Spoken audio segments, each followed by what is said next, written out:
morning, lovelies. Today's video is really basic. We're just going to talk about how to start world building. I do have more in-depth, complex stuff that's in the waterworks, but the scripts are taking me a little more time than usual because they involve a lot more actual research, and I don't want to rush that, but I didn't want to leave you guys without any content, so here we are. This video is primarily designed for fantasy and science fiction authors, maybe RPG gamers who have never designed a world before and maybe feeling overwhelmed or have no idea where or how to begin or any of that stuff. Every single creator is different. So this video is more like how I, Christina Alonji, go about building a world. If you have developed or heard of a different process, please tell us in the comments. But I just wanted to outline a few basic steps, just 3, to get you started, get those gears turning, and to make life a little bit easier for you. So step 1, I ask myself, what does my story need? Some people world build first and then they figure out the story later, aka the token method. That's great.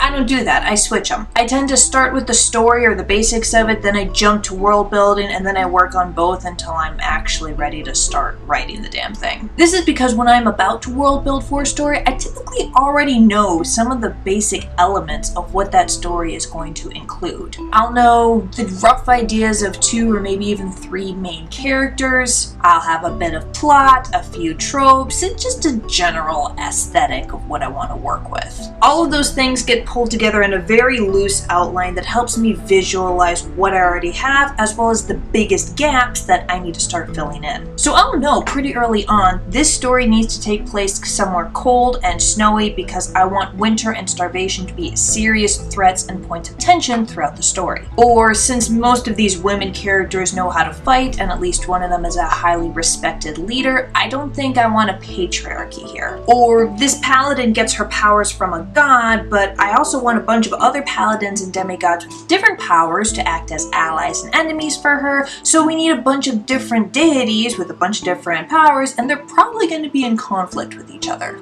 I do know a few writers who start with the world before they ever even think about the story, which means that they don't have those starting threads to pull on. If you're leaning in that direction, that is world first, story second, then I would simply ask you, what type of world do you want to work with? You're going to be spending a lot of time with this, so what do you want to do? Do you want something wild with only a few patches of civilization here and there? Do you want something with high tech? Do you want a world that used to be prosperous and populous but then it collapsed, so now the survivors or descendants are living in the ruins of their dead glory? If there's a particular detail or a broad stroke or an aesthetic that you really like and you want in your fantasy or sci-fi world, then start there. Let's say you know that you're going to include a magic system in your world that allows the people to produce and harness fire. If they're strongest in hotter climates, well then they're probably going to be living in tropical islands or blistering hot deserts or near volcanoes. Definitely as close to the equator as they can get, probably an atmosphere that's very rich in oxygen because that's what fire needs. Perhaps they are nomadic, constantly chasing the hottest, driest seasons in their area of the world. Or you can go the other way. Maybe environmental pressures like living in the Arctic force them to evolve their magic in such a way that they would not freeze to death. This means they would likely be living in some place very similar to the North or South Pole, hunting whales and seals in order to survive. Can everyone in this society produce magical fire? If not, if it's only a few people who can do that, then they would probably be the most valuable members of the group, likely the society's leaders, maybe even deified. Basically, you take whatever tidbits you already have and you go deeper. Start asking yourself why and how. This character, for instance, is going to be part robot. How did that happen? What dangers in the world necessitated such risky, invasive, extensive surgery? Was it a war? Was it disease, car crash, a natural disaster? What is society's opinions on cyborgs? That is going to play a huge role in their personality and how they interact with people. So if you already know that they're shy and they don't like drawing attention to themselves, then they're probably not living in a particularly tolerant society, because that is how their personality is going to evolve from that. This character is going to go on trial for witchcraft. Is all magic outlawed in this society or just a particular type? Who made that decision? Why did they make that decision? What are some other consequences to that decision? These characters are going to be on a ship for at least 3 chapters, and they're going to deal with pirates. Why hasn't the government stepped in to deal with these pirates? Is it a matter of being too far away, or is the government too weak to do anything about it? What type of treasure would the pirates be after that these characters could be transporting? If the characters are prepared to fight, where and how did they get their training? If these characters are not prepared, why didn't their society prepare them for this threat? Run with that for as far as you can. Brainstorm ideas, cross out the ones that don't work. You are not solidifying anything here. You're basically just word vomiting a bunch of stuff that you can pick through and use later. You're trying to get those juices flowing and figure out the bones of the structure that you're working with. Once I've got those structures in place, I typically need some external inspiration, which leads me to step 2. Step 2 is research. Researching other cultures, especially historical ones, serves 2 purposes. It's not only an endless well of inspiration, but it also helps me flavor my world with realism. I don't have to wonder how certain types of human civilizations work. I know. I've done the research. That makes writing easier, and it makes how this civilization works much more believable. Where to start with your research depends entirely on what you've already got with your world building so far, and if there is a particular culture that you want to pull inspiration from. If you know that you're going to base your fantasy or sci-fi society on Norse Vikings, then you could probably honestly just skip right to this step and start researching Norse Vikings. Learn all you can about them, and then figure out which parts you want to integrate into your world. Note that you are under no pressure to deliver exact realism or a perfect replica of the Viking Age. In fact, you're discouraged from doing so. We don't want to read a history book about the Vikings. We want to read a story that takes place in your world, which just happens to have a Viking aesthetic.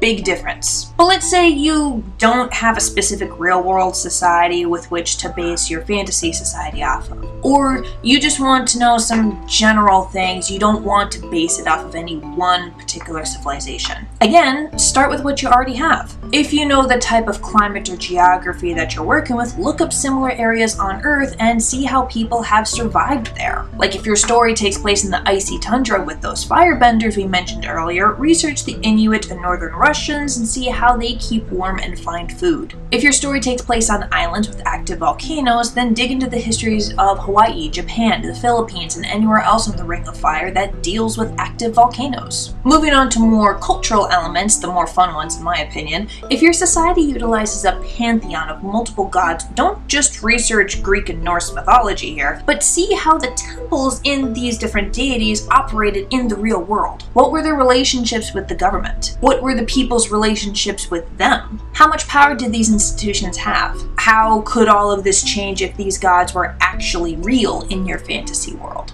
If you're including pirates, then it might be worth your time to look up the golden age of piracy of the 17th and 18th century. How did pirates actually spend their day-to-day lives? What were real-life encounters like with those pirates? What were the challenges that they faced? But you should note that piracy has existed for centuries all over the world, not just when Johnny Depp put on eyeliner. I wouldn't want you to just jump to the first thing you think of here. That's not really creative. For instance, China had to deal with a notorious pirate queen that made their entire government kneel. The ancient Greeks had similar problems. And we still have piracy issues today. All of these pirates utilized different strategies and technologies, they all had different threats, and they all came from very different cultures. So if you want to depict something different that we're not really used to seeing, well, it might be worth looking beyond the Caribbean. You do not have to include everything you research into your story, okay? We're looking for a story here, not an atlas. But stuff like this is good knowledge to have.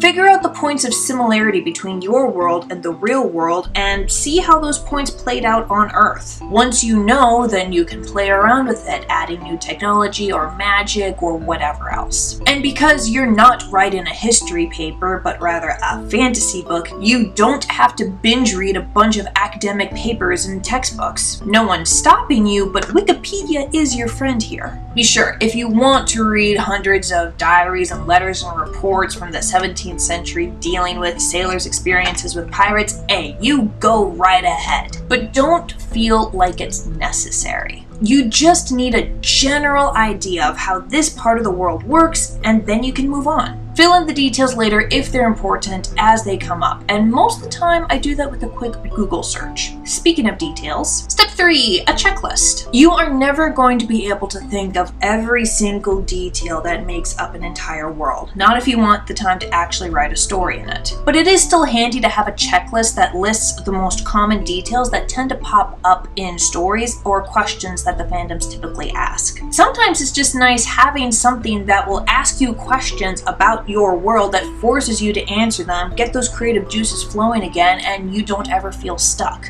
There are gazillions of such lists out there, but they're not particularly detailed. Most of the time they're very broad strokes, like, what is the main religion of your world? Who is the ruler? And they don't go much deeper than that. That's why I created the Ultimate World Builder's Checklist, which is specifically designed to get you thinking about those details and how people actually live in your world. It's divided by section, so if you don't particularly want or need to think about a society's religion or food because they're on a spaceship that generates all the food and everyone's an atheist, well then you can skip those and utilize the sections that you actually need, such as fantasy, race biology, or government structure. It is available on my website, linked in the description, so check it out if you need it. But if you don't need it, if you're comfortable enough with just the broad strokes of the fantasy world that you have already created, well then start writing. Almost half of all of my world building happens as I'm writing the story, because putting a character in the actual setting and seeing how they behave tells you a lot more about your world than